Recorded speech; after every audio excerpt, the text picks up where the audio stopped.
할렐루야. 오늘도 주 안에서 복된 수요일 아침입니다. 앞을 보지 못했던 헬렌 켈러가 어느 날 숲을 다녀온 친구에게 이렇게 물었다고 합니다. 숲에서 어떤 것들을 보았어? 그러자 그 친구는 아무렇지도 않게 대답했다고 하죠. 별거 없었어. 이 대답이 헬렌 켈러에게는 참 이상하게 들렸다고 합니다.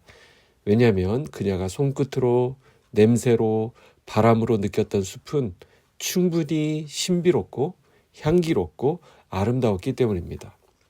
한 시인이 말했죠.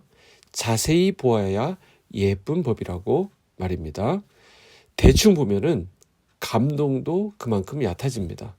우리의 기억이 특별해지기 원하고 우리의 하루하루가 소중한 추억이 되기를 바란다면 오래 보고 또 자세히 보는 연습이 필요하다라는 생각을 합니다. 어제와 별반 다르지 않아 보이는 우리의 일상. 하지만 오늘도 하나님께서 준비하신 신비롭고 향기로운 순간들이 우리 곁에 놓여 있습니다. 그 소중한 순간들을 놓치지 않도록 주님의 시선으로 하루를 바라보며 걸어가는 복된 날 되시기를 축복합니다. 오늘 함께 나눌 말씀은 누가복음 22장 54절에서 62절까지의 말씀입니다. 예수를 잡아 끌고 대제사장의 집으로 들어갈새 베드로가 멀찍이 따라가니라. 사람들이 뜰 가운데 불을 피우고 함께 앉았는지라. 베드로도 그 가운데 앉았더니 한 여종이 베드로의 불빛을 향하여 앉은 것을 보고 주목하여 이르되 이 사람도 그와 함께 있었느니라 하니 베드로가 부인하여 이르되 이 여자여 내가 그를 알지 못하노라 하더라. 조금 후에 다른 사람이 보고 이르되 너도 그 도당이라 하거늘 베드로가 이르되 이 사람아 나는 아니로라 하더라. 1시간쯤 있다가 또 한 사람이 장담하여 이르되 이는 갈릴리 사람이니 참으로 그와 함께 있었느니라. 베드로가 이르되 이 사람아 나는 내가 하는 말을 알지 못하노라 하고 아직 말하고 있을 때에 닭이 곧 울더라. 주께서 돌이켜 베드로를 보시니 베드로가 주의 말씀 곧 오늘 닭 울기 전에 내가 3번 나를 부인하리라 하심이 생각나서 밖에 나가서 심히 통곡하니라. 아멘. 오늘 본문은 베드로가 예수님을 부인한 장면입니다. 예수님은 지금 대제사장의 집에서 불법 재판을 받고 있습니다. 마치 죄인처럼 이리저리 끌려다니시는 듯 보이지만 복음서는 반복적으로 말하고 있습니다. 때가 이르매.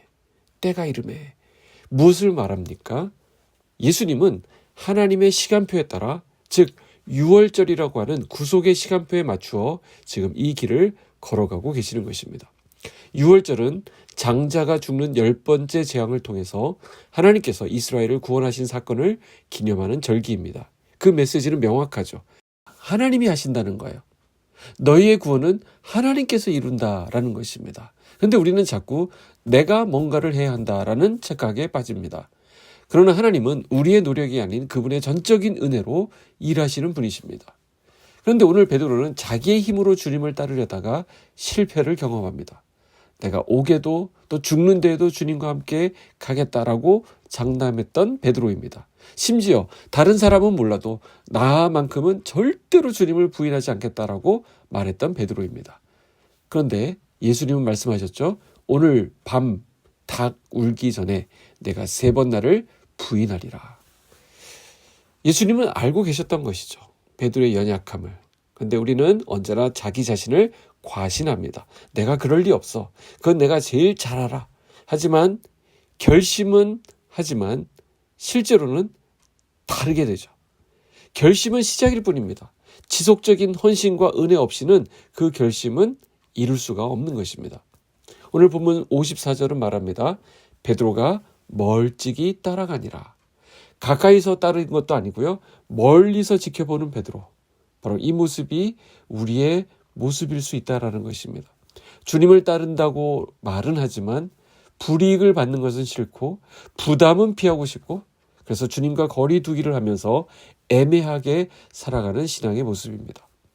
베드로는 불을 쬐면서 그 몸은 따뜻해졌지만 그의 마음은 점점 식어가고 있었습니다.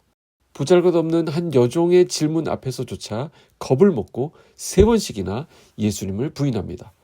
다른 복음서의 본문과 연결해보면 처음에는 그냥 모른다라고 했고요. 그 다음에는 나는 그 사람과 상관없다라고 이야기하고 마지막에는 저주하면서 맹세까지 합니다.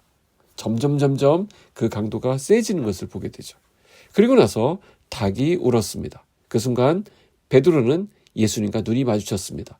베드로는 기억해내죠. 오늘 닭 울기 전에 내가 3번 나를 부인하리라. 이 말씀이 생각났던 거예요. 견딜 수가 없었습니다. 그리고 밖에 나가 심히 통곡합니다. 여러분, 이 닭 울음소리, 베드로를 깨어나게 한 회개의 알람이었습니다. 내가 이렇게 살아서는 안 되겠구나. 내가 나를 너무 과신했구나. 내가 주님을 너무 몰랐구나. 주님의 말씀을 내가 무시했구나. 영혼이 흔들릴 때 들려오는 이 닭 울음소리, 이것은 은혜입니다. 우리 삶에도 이러한 닭 울음소리가 필요합니다. 지금의 신앙 상태를 돌아보게 만드는 하나님의 알람 소리 말입니다. 그 소리가 들릴 때 그때라도 돌이킬 수 있는 사람은 복된 사람입니다. 오늘 본문에서 베드로는 실패하는 모습을 보여줍니다. 하지만 그 실패는 하나님의 회복의 시작이었습니다. 요한복음 21장에 가보면 주님은 부활하신 후에 베드로를 3번 다시 부르십니다. 내가 나를 사랑하느냐? 이 3번의 질문은 3번의 부인을 덮어주는 회복의 은혜였습니다. 그렇습니다. 우리는 실패할 수 있습니다. 실수할 수 있습니다. 그러나 실패와 그 실수가 끝이 아닙니다. 주님은 여전히 우리를 품고 계시고 바라보고 계십니다. 닭이 울기 전에 우리의 마음을 흔드시고 우리를 회개의 자리로, 다시 사명의 자리로 부르십니다. 우리가 이번 한 주 고난주간을 보내고 있습니다. 이것은 단순히 절제하고 자제하는 시간이 아닙니다. 회개의 시간이고 헌신의 시간이고 회복의 시간일 줄 믿습니다. 주님의 시선을 느껴보시기 바랍니다. 그리고 주님이 들려주시는 닭 울음소리를 들으시기 바랍니다. 그리고 그 소리에 반응하여 심히 통곡하며 다시 일어섰던 베드로처럼 우리도 다시 주님을 바라보며 일어나는 은혜가 있기를 원합니다. 우리는 불완전하죠. 그러나 주님의 은혜는 완전합니다. 기도하겠습니다. 하나님 아버지, 이 아침 우리 주님을 묵상하게 하시니 감사합니다. 그날 새벽 닭 울기 전에 주님을 3번이나 부인했던 베드로의 모습을 통해 우리 자신의 연약함과 또 부족함을 돌아보게 됩니다. 우리도 베드로처럼 열심과 진심으로 주님을 따른다고 하지만 위기의 순간, 유익이 없을 것 같은 순간, 두려움이 밀려오는 순간에는 멀찍이 주님을 따르며 침묵하고 외면했던 모습을 떠올리게 됩니다. 사랑의 주님, 그런 저희를 끝까지 바라보시고 포기하지 않으시는 주님의 은혜에 감사합니다. 우리도 베드로처럼 닭 울음소리를 듣고 깨어나기를 원합니다. 그 울음소리가 우리의 영혼을 깨우는 은혜의 알람이 되게 하여 주시옵소서. 실패했지만 다시 불러주시는 주님의 사랑을 믿습니다. 오늘도 다시 일어나 주님과 눈을 맞추며 주님을 따르는 걸음으로 하루를 시작하게 하여 주시옵소서. 예수님의 이름으로 기도하옵나이다. 아멘.